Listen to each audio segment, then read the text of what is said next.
Sallallahu ala Muhammad. Sallallahu alaihi wasallam. Assalamualaikum warahmatullahi wabarakatuh.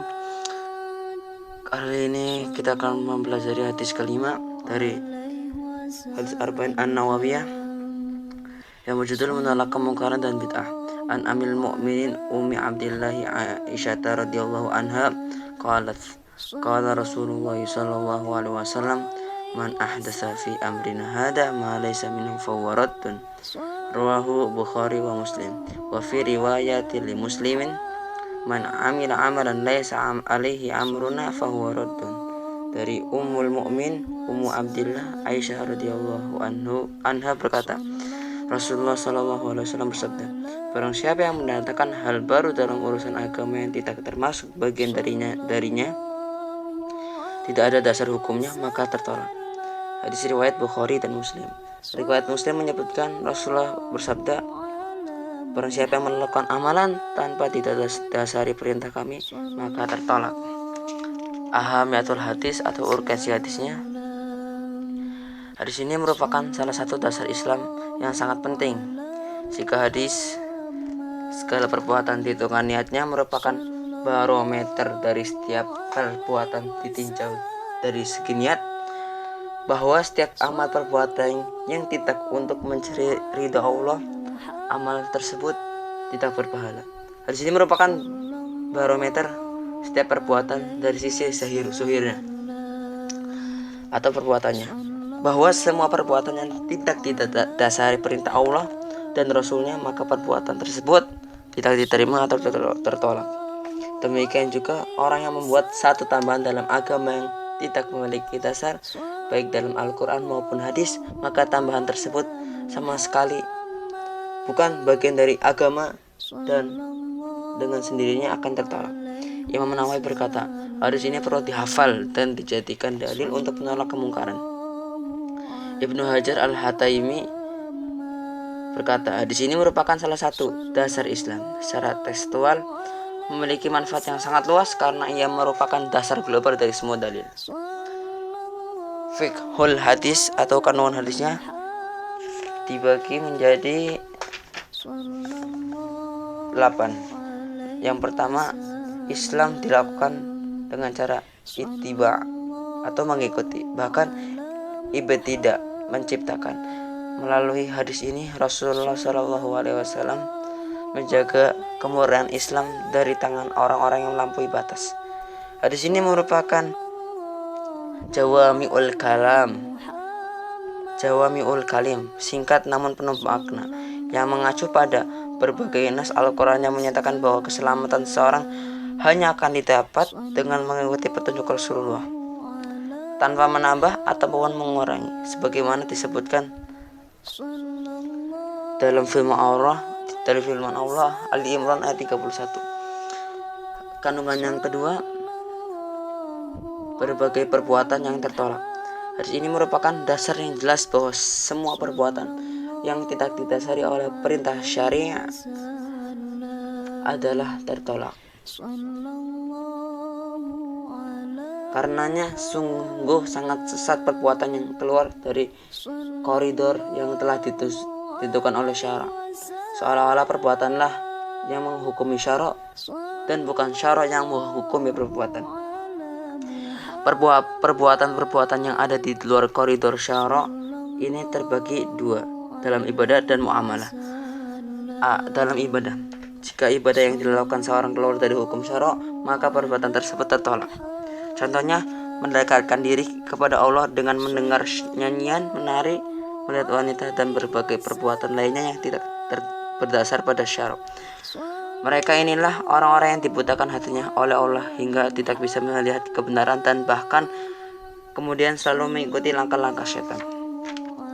Yang kedua, muamalah. Sama halnya dalam ibadah, jika tidak ada dasar syar'i, maka amalan yang berkenan dengan muamalah yang dilakukan seseorang batal dan tertolak.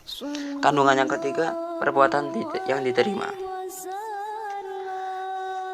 Dalam kehidupan ada perkara-perkara yang sifatnya baru dan tidak bertentangan dengan syariat, bahkan sesuai atau cenderung didukung dasar-dasar syara', maka perkara-perkara tersebut diterima. Para sahabat banyak mencontohkan hal ini, seperti pengumpulan Al-Quran di masa Abu Bakar, penyeragaman bacaan Al-Quran di masa Utsman bin Affan, dan mengirim salinan-salinan mushaf ke bagi penjuru disertai para qori. Contoh lain, penulisan ilmu nahwu, tafsir, sanad hadis, dan berbagai ilmu lainnya, baik teori maupun yang bersifat empiris, yang sangat bermanfaat bagi manusia dan dapat mendorong terwujudnya pelaksanaan hukum Allah di muka bumi. Kandungan yang keempat, bid'ah yang tercela dan bid'ah yang terpuji. Dari berbagai orang di atas bisa kita tarik kesimpulan bahwa perkara-perkara yang sifatnya baru dan bertentangan dengan syara', maka perkara tersebut tergolong bid'ah yang tercela dan tersesat. Namun perkara yang sifatnya baru dan tidak bertentangan dengan syariat, bahkan sesuai dan didukung syariat, maka perkara tersebut baik dan diterima.